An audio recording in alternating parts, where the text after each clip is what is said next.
የሚቀርብላችሁ የማህበረ ትጋት ድምጽ ነው።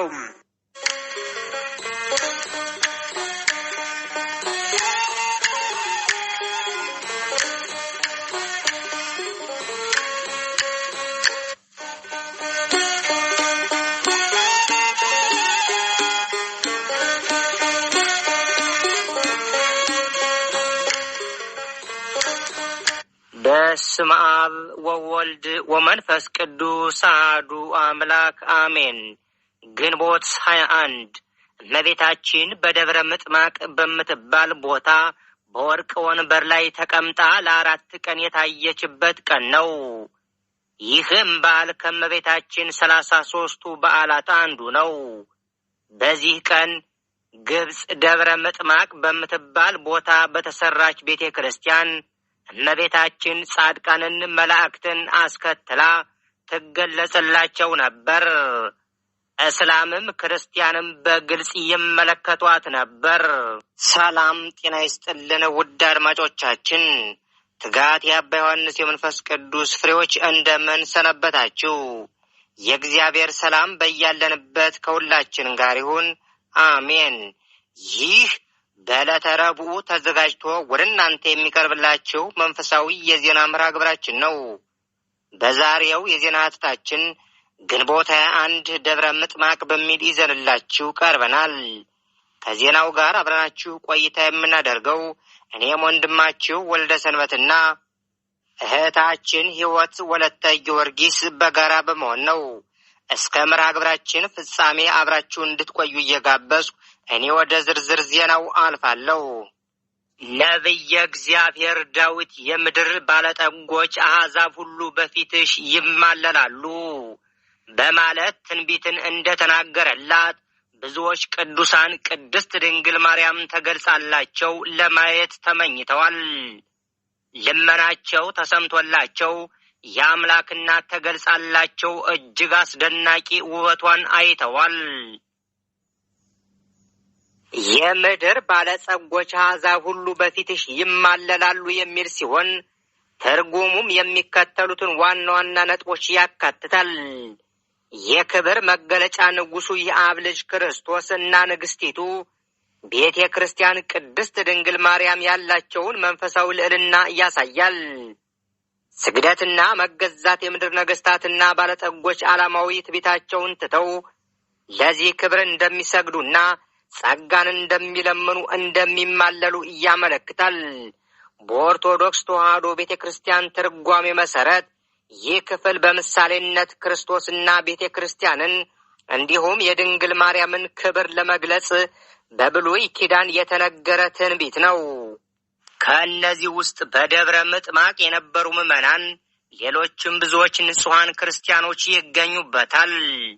መዝሙረ ዳዊት መዝሙር 44 ከቁጥር 12 ልጇ አስቀድሞ በዘመነ ሥጋው በደብረ ምጥማቅ እንደምትገለጽ በገባላት ቃል ኪዳን መሠረት ከኢትዮጵያ፣ ከግብጽ፣ ከአርሜንያ፣ ከሶሪያ፣ ከሮም፣ ከጽርዕ፣ ከፋሪስ ምድር በደብረ ምጥማቅ ድንኳን ተክለው አጎበር ጥለው ግንቦት 21 ቀን ጀምሮ እስከ 5 ቀን ድረስ በፍጹም ደስታ የድንግልን በዓሏን ማክበር ይጀምራሉ።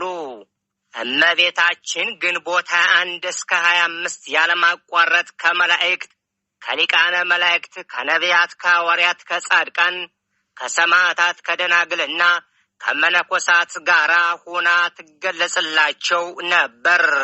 አማኒውም ኢአማኒውም ያዩዋት ነበር። ያመኑት ክርስቲያኖች እምነታቸው ሲጸናላቸው፣ ያላመኑት ደግሞ እያመኑ ከእግዚአብሔር ወልድ ከልጁ ሀብተ ወልድና ስመ ክርስትና ይቀበሉ ነበር።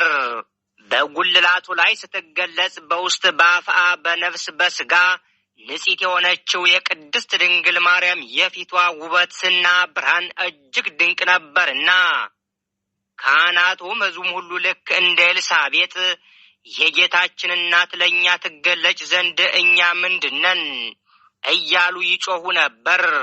እርሷም ትባርካቸው ነበር።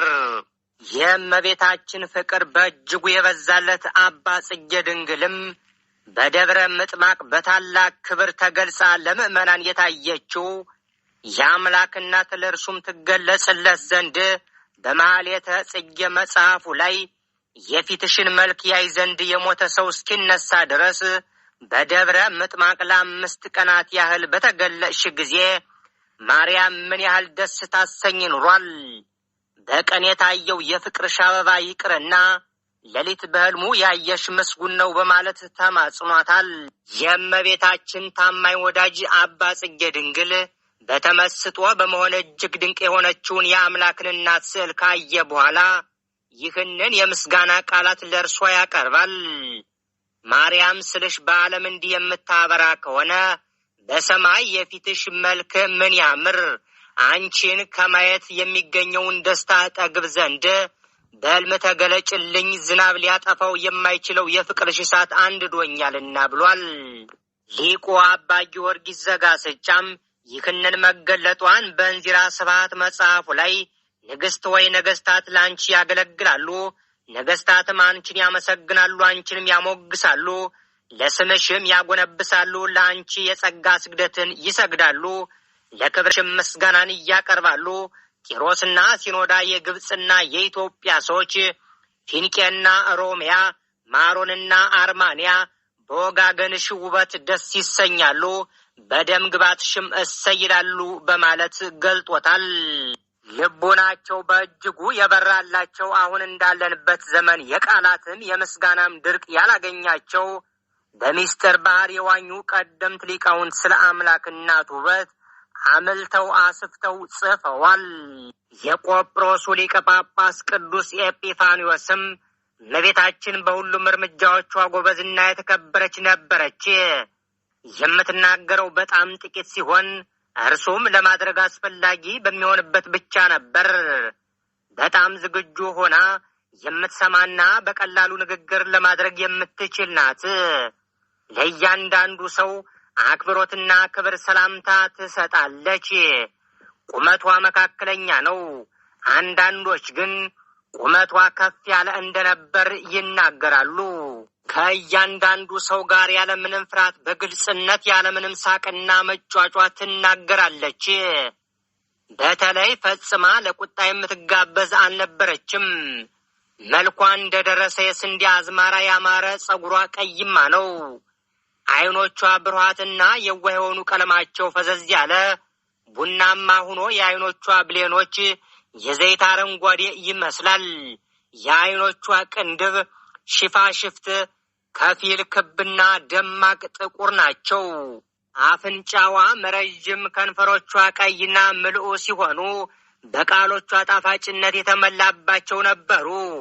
ፊቷ ክብ እንቁላላማ አይነት ቅርጽ ነበረው። እጆቿ ረዥምና ጣቶቿም በጣም ረዣዥሞች ነበሩ። ከማንኛውም ያልተገባ ኩራት ሙሉ በሙሉ የነጻች ስትሆን ግዴለሽነት ፈጽሞ አልነበራትም። የሚመጡትን ነገራት በፍጹም ትህትና ትቀበል ነበር። ውድ አድማጮቻችን፣ ትጋት የአባ ዮሐንስ የመንፈስ ቅዱስ ፍሬዎች እነሆ ዘገባችን እንደቀጠለ ነው።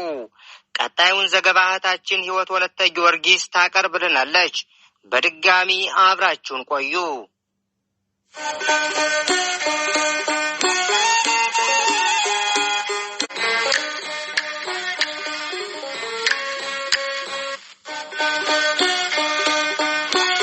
ተፈጥሯዊ ቀለማት ያላቸው ማለትም በቤት ድር የተሰሩ ልብሶችን ተለብስ ነበር። ይህም በእጅጉ አብሯት የሚሄደው አለባበስና ይህ እውነታ በራሷ ላይ በመታደርገው ቅዱስ ልብስ አሁን ቅሉ ሊረጋገጥ የሚችል እውነታ ነው። በመንገዶቿ ሁሉ በመለኮታዊ ጸጋ የተመላሽ ነበረች ሲል ስለ ድንግል ማርያም ገልጿል። የመልክዓ ማርያም ደራሲ የአምላኩን እናት ቅድስት ድንግል ማርያምን ፊቷን ለማየት ሽቶ ዘወትር የሚያበራ ፀሐይን ጌጥ ላደረገ መልክሽ ሰላምታ ይገባል። ፍቅርን የምትመርጭ ወይም የምታስቀድሚ አንቺ ፍቅረኛ የማርያም ሌላ የማይሰማውን ነገር ነግርሽ ዘንድ አንድ ጊዜ አንቺን ፊት ግለጭልኝ በማለት ተማጽኗታል። ልክ እንደርሱ የአምላክን እናት ፊቷን ለማየት የተመኙ ብዙዎች ቅዱሳን ነበሩ። ከአበው መካከል አባ ይስሐቅ እመቤታችንን በፍጹም ልቦናው ከመውደዱ የተነሳ ከሰርክ ጸሎት በኋላ ሌሎች መነኮሳት ለመኝታ ወደ የበዓታቸው ሲሄዱ እርሱ ግን ወደ ቤተ ክርስቲያን በመሄድ በቅድስት ድንግል ማርያም ስዕል ፊት ቆሞ በፊቷ እየተማለለና 300 ስግደትን እየሰገደ ይጸልይ ነበር። በእያንዳንዱ ስግደቱም ጌታ ኢየሱስ ክርስቶስ ሆይ ለአንዲት ሰዓት እናትህን አሳየኝ እያለ ተማጽኗል። ለ7 ዓመት ከቆየ በኋላ በታላቅ ግርማ ተገልጻለት የአምላክን እናት ፊቷን ለማየት በቅቷል። እርሷም ምን እንደምሻ ስትጠይቀው የንግስተ ሰማይ ወምድር የእርሷን ገጽ ያዩ ዓይኖች ሌላ ነገር ማየት እንደማይፈልጉና ከልጇ እንድታማልደው ብቻ ለመናት። እናታችን እመቤታችን ቅድስት ድንግል ማርያምም ከ3 ቀን በኋላ የእረፍቱ ቀን መሆኑን ካሳወቀችው በኋላ ባርካው ወደ ሰማይ አረገች። የቅዱስ አባት አባ ይስሐቅ መልኳን የማየት ክብር ካገኘ በኋላ በ3ኛው ቀን በክብር አርፏል። በገዳምና በበረሃ ያሉት አበውም ምስጋናዋን በማድረስ ፍጹም በረከቷን ሽተው በፊቷ ይማልላሉ። እርሷም ለሱባኤዋ በወደቁበት በረሃ እየተገለጸች በረከቷን ታድላቸዋለች። የአምላክ እናት እመቤታችን ቅድስት ድንግል ማርያም ዛሬም ለእኛ ለምንወድሽ ለልጆችሽ ትገለጭልን ዘንድ እንማጸንሻለን። እናታችን እመቤታችን ቅድስት ድንግል ማርያም ከልጇ ከወዳጇ ከጌታችን ከመድኃኒታችን ከኢየሱስ ክርስቶስ ጋር ወደ ምድረ ግብጽና ኢትዮጵያ በተሰደደች ጊዜ በአሁኑ ጊዜ ደብረ ምጥማቅ ተብሎ በሚጠራው ቦታ ላይ አርፈው ነበር። ጌታችንም ቦታውን ባርኮ የእርሷ መገለጫ እንዲሆን ቃል ኪዳን ገብቶላት ስለነበር ጊዜው በደረሰ ሰዓት ደብረ ምጥማቅ ተገድሞ የበርካታ መነኮሳት በዓት ሆነ። በደብረ ምጥማቅም እመቤታችን ቅድስት ድንግል ማርያም ብርሃን ተጎናጽፋና በሰራዊተ መላእክት ታጅባ ተገልጣለች። በዚያን ጊዜ ሱራፌል ማዕጠንታቸውን ይዘው ሰገዱላት፣ እንዲህም እያሉ አመሰገኗት። አብ በሰማይቶ እንዳንቺ ያላላገኘም በአንቺም ሰው ሆነ። መጽሐፈ ስንክሳር ግንቦት 21 ገጽ 318። ሰማዕታትም እንደየክብራቸውና ማዕረጋቸው ለእናታችን ለእመቤታችን ለቅድስት ድንግል ማርያም ሊሰግዱ ረቂቃን በሆኑ ፈረሶቻቸው ተቀምጠው ወደ እርሷ አቀረቡ። በመጀመሪያ ሊቀ ሰማዕት ቅዱስ ጊዮርጊስ ከሁሉም ቀድሞ ከሰገደላት በኋላ ሌሎችም በተመሳሳይ መልኩ ሰገዱላት። ከዚህም በኋላ ቅዱስ መርቆሪዎስ በዱሪ ፈረስ ተቀምጦ ወደ እርሷ በመምጣት ሰገደላት። ጻድቃንም በአንድነት ቀርበው ለክብሯ ሰገዱላት። ቀጥሎም በንጉሥ ሄሮድስ በግፍ የተገደሉት ሕፃናት ለእርሷ ሰገዱ፣ በደስታና በፍቅርም ተጫወቱ። በዚያ የተሰበሰቡትም ክርስቲያኖች፣ እስላሞችና አረማውያን ይህን ባዩ ጊዜ ደስታ ሞልቶባቸው በተለየ ዓለም ያሉ ይመስላቸው ነበር። መጽሐፈ ስንክሳር ግንቦት 21 ገጽ 318። በደብረ ምጥማቅ ከተሰበሰቡት ሕዝብ መካከል እናትና አባታቸው፣ ዘመዶቻቸው እንዲሁም ባልንጀሮቻቸው የሞቱባቸው ሰዎች እናታችን እመቤታችን ቅድስት ድንግል ማርያም እንድታሳያቸው በለመኗት ጊዜ እንደቀደመ መልካቸው አድርጋ ታሳያቸው ነበር። አንዳንዶቹ ደግሞ መሐረባቸውን ወደ ላይ በሚወረውሩት ጊዜ እርሷ የወደደቻቸው እንደሆን በእጇ ተቀብላ መልሳ ትጥልላቸዋለች። ሁሉም ለበረከት ይካፈሉታል። እነርሱም ወደ ቤታቸው ለመሄድ በሚፈልጉ ሰዓት ተሰናብተውና ተባርከው ይሄዳሉ። መጽሐፈ ስንክሳር ግንቦት 21 ገጽ 319። ህዝቡ የተለያየ ጥያቄ ይጠይቃታል። አዳም አባታችንን አሳይን ይላታል። ገሚሱ ነብዩ ዳዊትን፣ ገሚሱ ሰማዕቱ ቅዱስ ጊዮርጊስን አሳይን ይሏታል። እርሷም ለሁሉም ፈቃዳቸውን ትፈጽምላቸው ነበር። አዳምን ስትጠራው ከሕያዋን ጋር፣ ዳዊትን ስትጠራው ከበገናው ጋር፣ ሰማዕቱ ቅዱስ ጊዮርጊስን ስትጠራው ከጻዕዳ ፈረሱ ጋር ይመጡ ነበር። ይህ በዚያ ደጉ ዘመን ነበር። አሁን ግን ኃጢአታችን ሲበዛ በረዴት ካልሆነ በገሃድስ ተገልጻ አትታይም፣ ደበቁ ካልሆነ። የደብረ ምጥማቅና የአካባቢዋ ሰዎች እመቤታችን ቅድስት ድንግል ማርያምን ያዩባቸው ቀናት አረማውያን ያመኑበት፣ የበደሉት በምልጃዋ ቸርነት ምሕረትን ያገኙበት፣ ያመኑት ደግሞ የተባረኩበት ዕለታት ነበሩ። ህዝቡ እርሷን ተመኝተው ያጡት ወይንም ጠይቀው ያልተፈጸመላቸው ምንም ነገር አልነበረም። ነቢያት፣ ሐዋርያት፣ ጻድቃን፣ ሰማዕታት፣ ደናግል፣ መነኮሳት፣ መላእክትና ሊቃነ መላእክትም ለድንግል ማርያም ሲሰግዱ ይታይ ነበር። በመሆኑም እመቤታችን ድንግል ማርያም በደብረ ምጥማቅ የተገለጠችላቸው ምእመናን የአምላክን እናት አይተው እንደተደሰቱ ዛሬም ለኛ ለልጆቿ በረድኤት ትገለጽልን ዘንድ አበው ካህናት ሌሊቱን በሰዓታት ምስጋና ድንግል ሆይ ከተወዳጅ ልጅሽ ከኢየሱስ ክርስቶስ ጋር ወደኛ ነይ፣ እኛን ተባርኪ ዘንድ በእኛ ላይ በረከት እንድታሳድይ በማለት ይማጸኗታል። በገዳምና በበረሃ ያሉት አበውም ምስጋናዋን በማድረስ ፍጹም በረከቷን ሽተው በፊቷ ይማልላሉ። እርሷን በሱባኤዋ በወደቁበት በረሃ እየተገለጸች በረከቷን ታድላቸዋለች። የአምላክ እናት እመቤታችን ቅድስት ድንግል ማርያምን ዛሬም ለኛ ለምንወድሽ ለልጆች ትገለጭልን ዘንድ እንማጸንሻለን። ውድና ክቡራን አድማጮቻችን ትጋት የአባታችን የአባ ዮሐንስ የመንፈስ ቅዱስ ፍሬዎች የተዋህዶ ልጆች ሆይ እነሆ ግንቦት 1 ደብረ ምጥማቅ ከሚሌ ዜና ሀተታችን ብዙ ትምህርት እንዳገኛችሁበት ባለሙሉ ተስፋዎች ነን። ሰላም ወስብሐት ለእግዚአብሔር ወለወላዲቱ ድንግል ወለመስቀሉ ክቡር አሜን። ይቆየን።